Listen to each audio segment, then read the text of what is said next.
locked in a basement alone. No idea of who I am or where I am. I hear voices and music above me. I am chained by my neck and ankles, looking down at the floor below. My mouth is gagged and my arms are hanging. There is a ceiling fan spinning inches away from my head.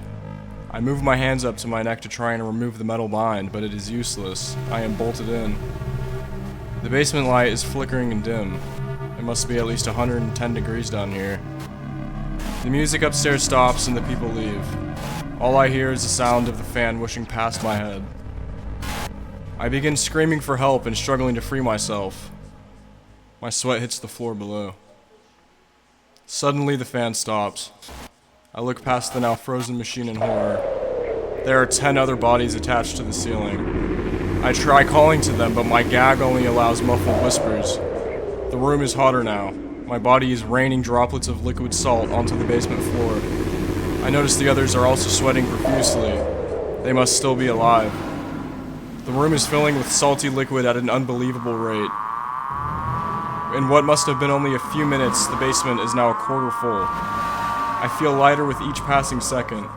After a few moments, the liquid reaches the dangling light source and slowly encompasses it until it shatters. Complete darkness.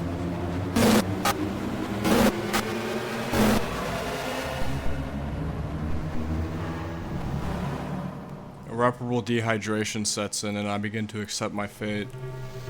I feel the hot liquid reach my fingertips, then I hear muffled screaming from across the ceiling fan. They finally woke up, I think to myself, as the liquid envelops my arms. Why has this happened to me, I wonder?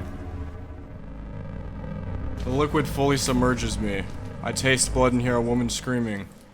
Suddenly the basement door opens and the liquid and I are carried to it. I have been freed from my restraints, and now finally leaving this place.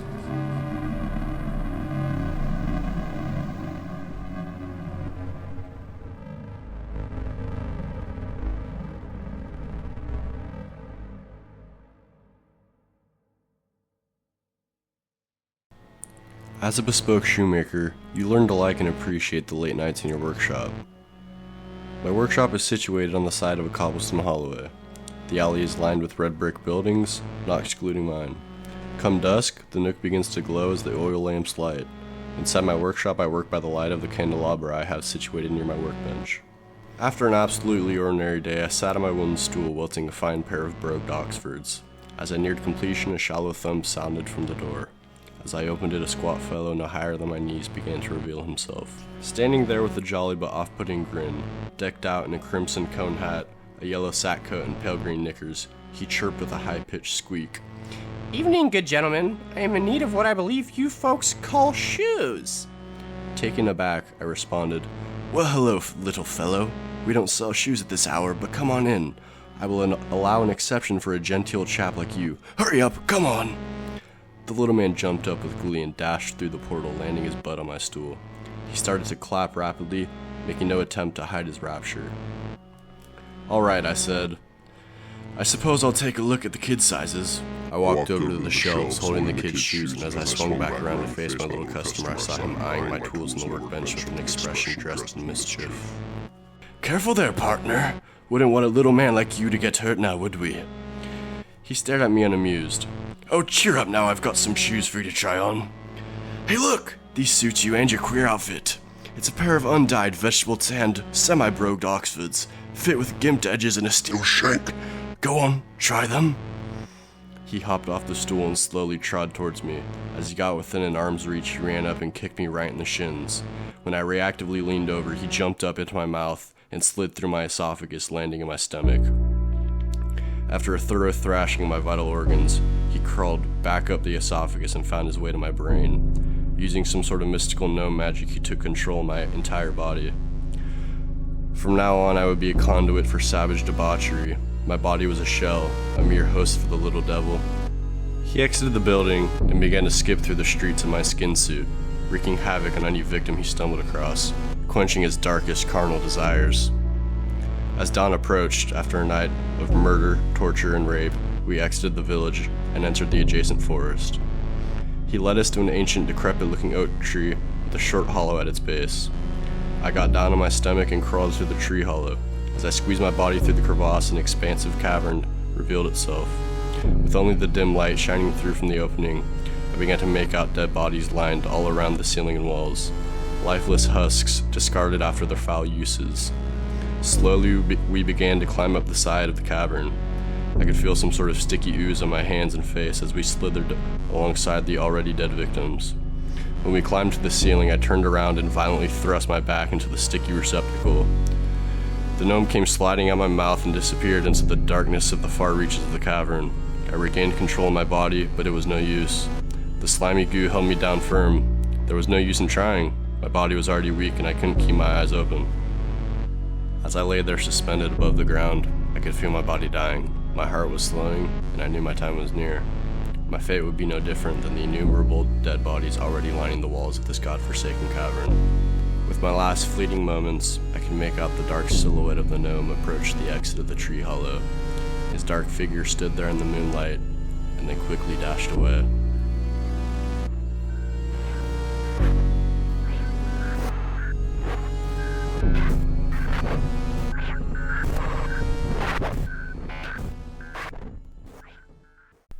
I was lying in my bed when I heard my door creak open. I opened my eyes to the silhouette of a small little man. By the time I sat up, he was gone. I thought to myself, I must be dreaming. I lied back down and felt something move in my sheets. I swiftly lifted up my blanket to see a small wooden boy.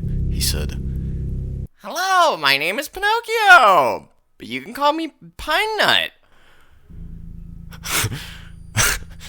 I didn't know.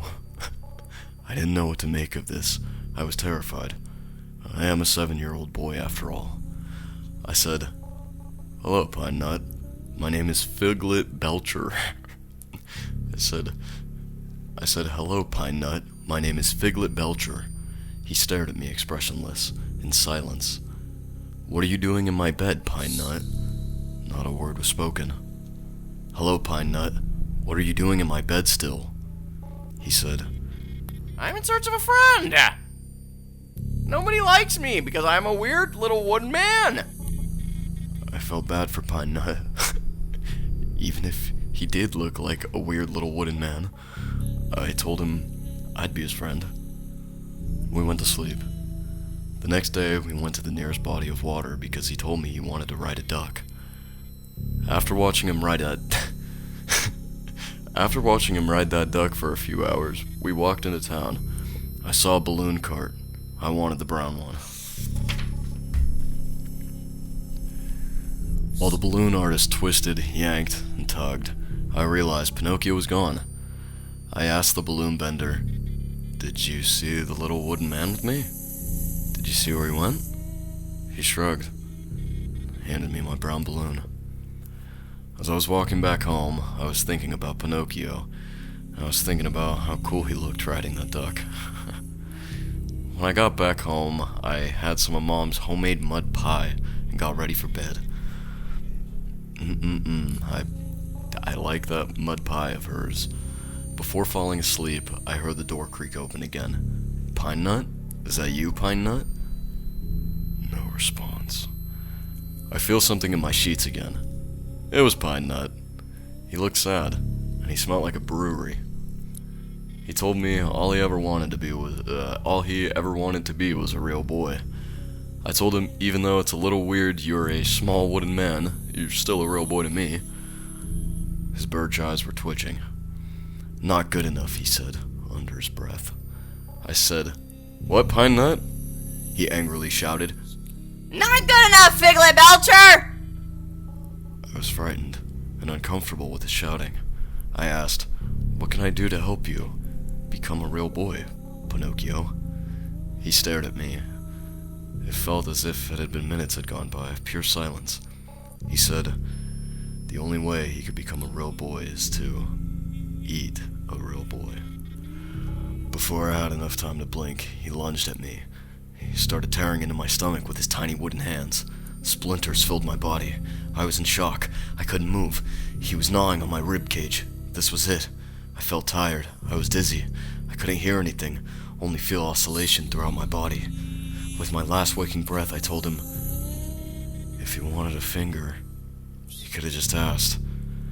He climbed out of my rib cage and stared at me. I heard the front door open. I blink and Pinocchio's gone. I hear Mother ask Father. How was work? How was your day at work? He said it was great, and that he talked to so many people. Mom said, I hope that Fig also becomes a people person like you. in hopes of me taking over the family toll booth operation, of course. And I close my eyes.